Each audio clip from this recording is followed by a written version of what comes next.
Hello, my name is Victor Simone, and this video is on Expert, and we're going to be reviewing ratios and lender notes.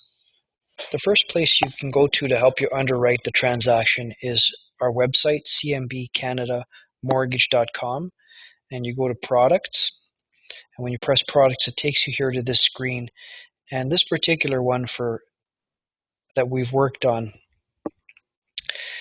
we're going to be working on an application for Mike Acme. And if you remember, this one here is self-employed. Okay, so very quickly, a plumber, self-employed, okay, and 65,000 income per year. And we pulled their credit report. Their beacon is over 700. So we're just going to identify this, going to our products, and entrepreneur is the product. The lenders that we sat down with that use these guidelines are Street Capital and CMLS.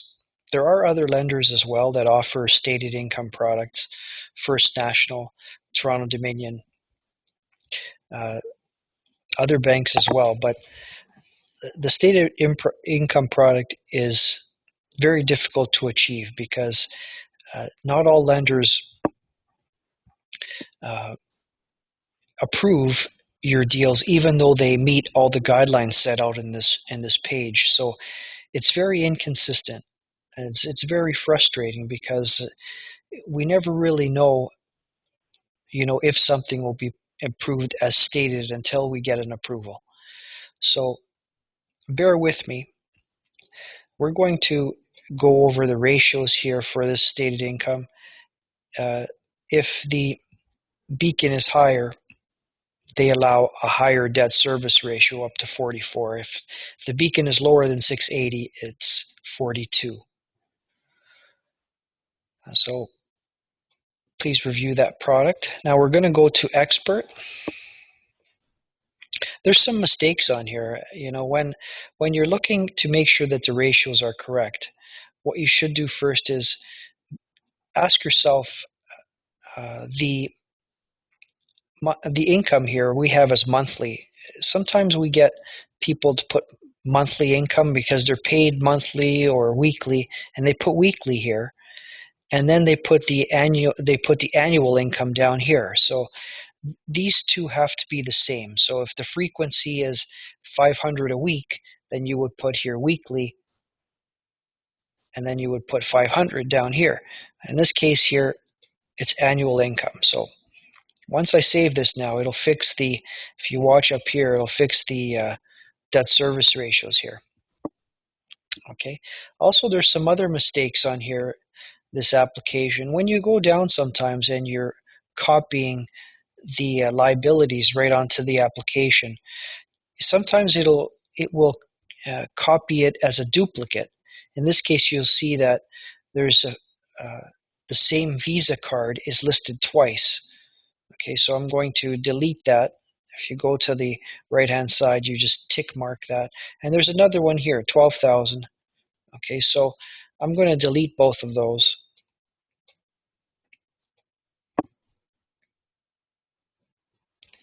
All right, so it's starting to look better, right? Also, what the problem on here? There's another issue.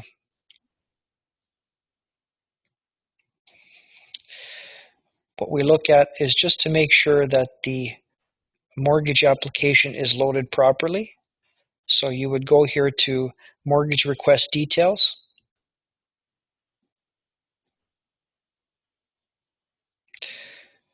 All right, so it's a 1-year term for this applicant.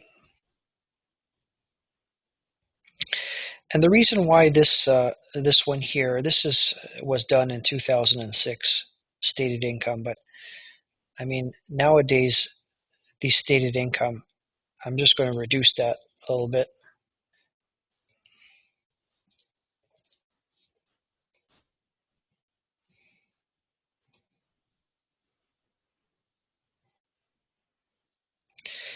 Now we went back here. As you can see, this beacon score is 650.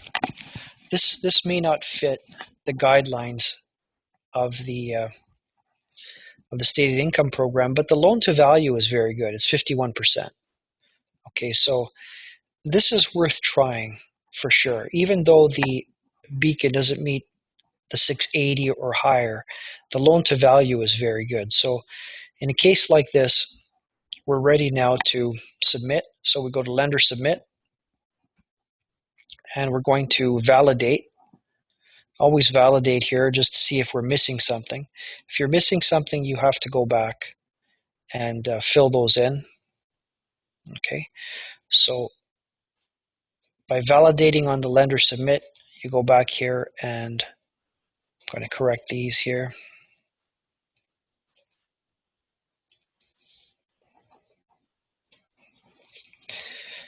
And so it's just a little bit of patience you have to have when you're doing these, because sometimes you can miss something. So you go back to lender submit again, and it's a tedious process. You'll have to press validate again. Again, you go here, and as you can see, it takes a little bit of work here. So we're going to close this transaction in 2014. Okay.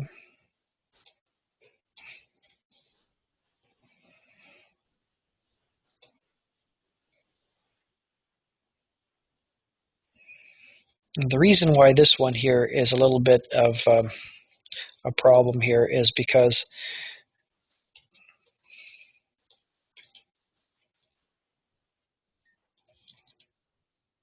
I forgot how to spell East Gwillimbury.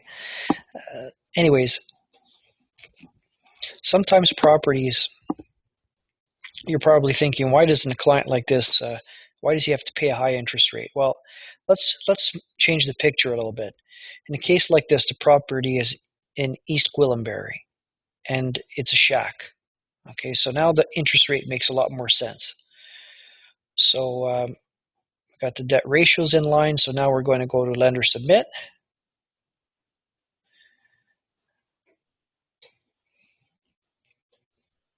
We're going to press CMLS, electronic. Now, the notes, you should have a few things. You should always, first of all, participants. When you check CMB lender list, what will happen is that for certain lenders, all the deals get grouped under Victor Simone. Okay, so in a case like this, if this is Helen Jaquetta's deal, okay, so she would input the agent, Victor Simone, submission agent, Victor, and you would go here. So you'd put your name there. So you'd save that. Go to lender submit again. Okay, so here you would put, first of all, mortgage agent. You'd be surprised how many times people forget to put their names on it. That's just because the way we have to group and organize these applications. So you should always put your name and phone number on it so they can give you a call back. And your email, don't forget that.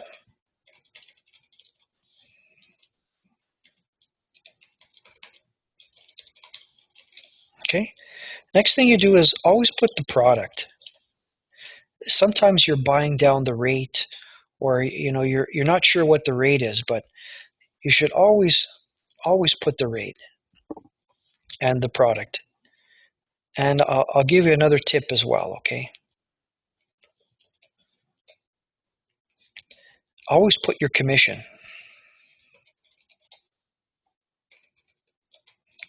And the reason for that is again, sometimes there's a misunderstanding about what the commission is because you're using buy down or the rate changes. So by putting that in, you're always assuring that there's no misunderstanding. If there's ever a mistake that happened, you can always refer back to your notes.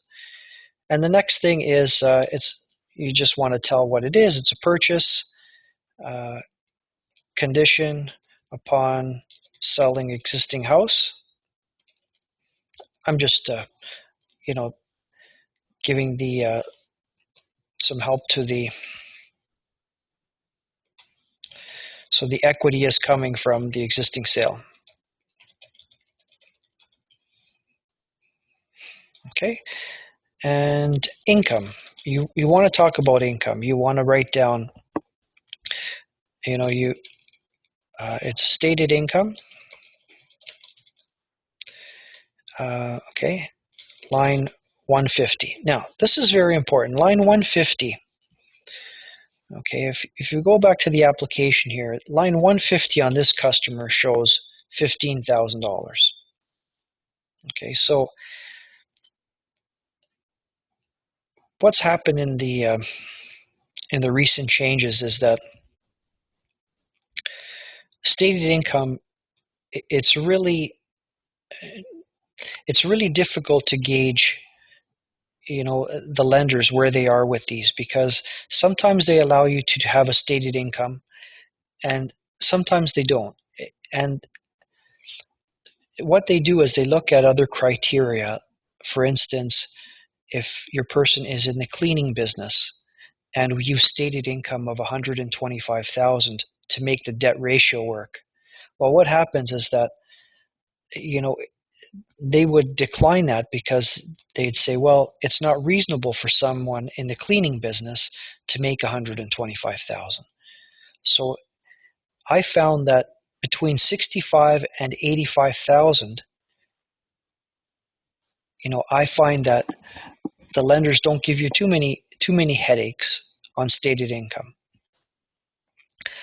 Sometimes if there's a higher loan to value, they will want to see line 150. And if line 50 in this case was 15,000, okay, when we put that in, the debt ratios are really high. They're 77%.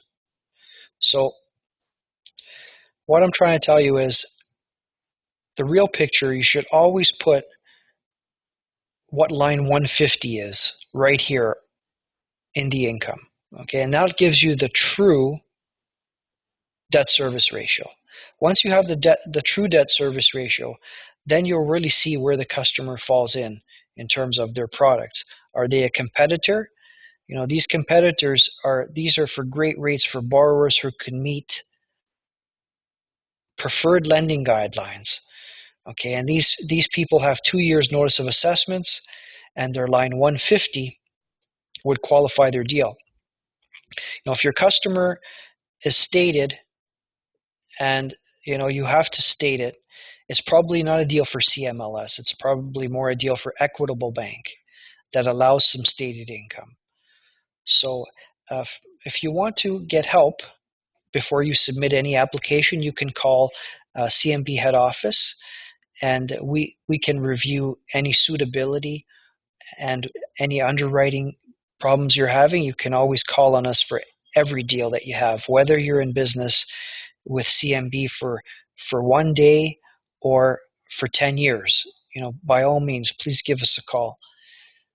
And after you've put in your notes, you're ready to submit. So that is the video on debt service ratios and notes.